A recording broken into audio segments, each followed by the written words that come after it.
इस दुनिया में बहुत से लोग ऐसे हैं जो अपने सपनों को छोड़ देते हैं। बहुत ही ज्यादा प्रयास करने के बावजूद भी सफलता नहीं मिलती तो मन में हार मानने का विचार आता है। हम अपना उत्साह खो देते हैं। हर दिशा में ना उम्मीद ही दिखाई देती है, कुछ भी पॉजिटिव नजर नहीं आता। लगता है कि हार मान ले। यदि आप भी ऐसा सोच रहे हैं तो मैं कहूंगा नेवर गिव अप। फिर भी दोस्तों, आप हार मान चुके हैं और आपको लगता है कि आप आगे कुछ नहीं कर पाएंगे तो मेरे इस वीडियो को पूरा जरूर सुनिएगा। आपको नई उम्मीद और हार ना मानने की ताकत मिलेगी। तो दोस्तों, इस वीडियो को सुनेन का फैसला आपने कर लिया है। इसका मतलब है कि आप में अभी भी हार नहीं मानी है। आप एक और प्रयास कर सकते हो। दोस्तों, आप अपने अंदर झांके देखिए। अपने अंदर शक्ति मौजूद है, उसे पहचानो, उसे अपने शरीर से बाहर निकालो। आप जो भी करना चाहते हो उसे कर सकते हो। एक विजेता बनना कोई मुश्किल काम नहीं है। हर व्यक्ति एक विजेता है। आपके अंदर एक विजेता है। उस विजेता का कहना है कि नेवर गिव अप। आप अभी भी निराश है और इसीलिए आप अपने लक्ष्य को छोड़कर जा रहे हैं। इसमें आपकी गलती नहीं है, क्योंकि ज्यादातर लोग ऐसा ही करते हैं। पर कुछ लोग प्रयास करना जारी रखते हैं, उसे सफलता जरूर मिलती है, चाहे रास्ते में कितनी भी परेशानी क्यों ना आए। मंजिल उसी को मिलती है जो कभी गिव अप ना करे। जब आपने सपना देखा ही है तो उसे साकार करने के लिए आगे बढ़े। अब क्या हुआ? हमारी सबसे बड़ी कमजोरी हार मानकर बैठ जाना है, जबकि सफल होने का सबसे बड़ा कारण सतत प्रयास करना है। आपके इरादे बुलंद होने चाहिए। तब तक हार मत मानो जब तक लक्ष्य प्राप्त ना हो जाए। इसीलिए असफलता को इग्नोर करो, अपने काम में लगे रहो। डरना नहीं है बल्कि लड़ना है। अपने इरादे इतनी मजबूत रखो कि हार मानने का विचार ही ना आए। अपने लक्ष्य को महसूस करो, उसे अपनी बंद आंखों से देखो और महसूस करो कि आपने उसे पा लिया है। आप उस काम को कर रहे हैं जो आपको पसंद है। ऐसा करने से आपने पॉजिटिव एनर्जी का संचार होगा जो आपको अपने लक्ष्य के प्रति काम करने में आगे बढ़ाएगा। आइए इस बात को छोटी सी कहानी से समझते हैं। एक गांव था, उसमें एक आश्रम था। आश्रम में एक आचार्य और उनके 3 शिष्य थे। आचार्य ने उन शिष्य से पूछा कि उन पहाड़ी के पीछे क्या है, वह देख कर आना है।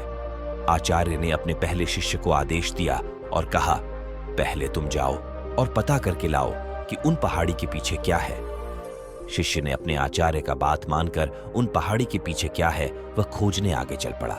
रास्ते में कई सारी मुश्किलों का सामना करके वह आधे रास्ते तक पहुंचा। बाद में उसके मन में नेगेटिव विचार आने लगे और वह पीछे मुड़ने का फैसला कर लेता है। वह शीश वापस अपने आश्रम चल पड़ता है। आश्रम लौटने के बाद वह आश्चर्य से कहता है कि मैं आधे रास्ते से ही लौट आया। फिर आचार्य ने दूसरे शिष्य को आदेश दिया कि तुम उस पहाड़ी के पीछे क्या है वह खोज के लाओ। आचार्य के आदेश से वह दूसरा शिष्य अपने मार्ग पर चल पड़ा। पहले शिष्य की तरह उन्हें भी शुरुआती रास्ते में बहुत सारी कठिनाई और मुश्किलें आईं। फिर भी वह आगे बढ़ा, लेकिन चलते चलते वह थक गया और मन में सोचने लगा कि अब कितना दूर है, यह अब मुझसे चला नहीं जाता, मैं क्या करूं? उसके मन में भी नेगेटिव विचार आने लगे और उसने भी गिव अप कर दिया। अंत में आचार्य ने अपने तीसरे शिष्य को आदेश दिया और कहा कि अब तुम जाओ, पर पता करके आओ कि उस पहाड़ के पीछे क्या है। ओम शिक्षण तुरंत ही आदेश मानकर अपने मार्ग पर चल पड़ा। मार्ग में आने वाली बाधा और मुश्किलों के बाद भी वह आगे बढ़ता रहा। वह चलते चलते थक भी जाता, फिर भी वह आगे बढ़ता रहा। जब भी वह थक जाए तो थोड़ा आराम कर लेता। वह सोचता कि अब थोड़ा ही दूर है, मुझे हार नहीं मानना है, मुझे बस चलते रहना है। ऐसे सकारात्मक सोच के साथ वह आगे बढ़ता रहा और उसे वह पहाड़ दिख गया। वह पहाड़ इतना बड़ा था कि वह आसानी से उस पर चढ़ ही नहीं सकता था। फिर भी उसने हार नहीं मानी और वह पहाड़ चढ़ गया। और उसने पहाड़ के पीछे जो नजारा देखा वह देखकर वह मंत्रमुग्ध हो गया। वह वापस अपने आश्रम की ओर चल पड़ा। दोस्तों, क्या आप वही गलती तो नहीं कर रहे हैं जो पहले 2 शिष्य ने की थी? बहुत से लोग हैं जिन्होंने सफलता के इतने करीब होने पर हार मान ली। क्या आप भी तो ऐसा नहीं कर रहे हैं ना?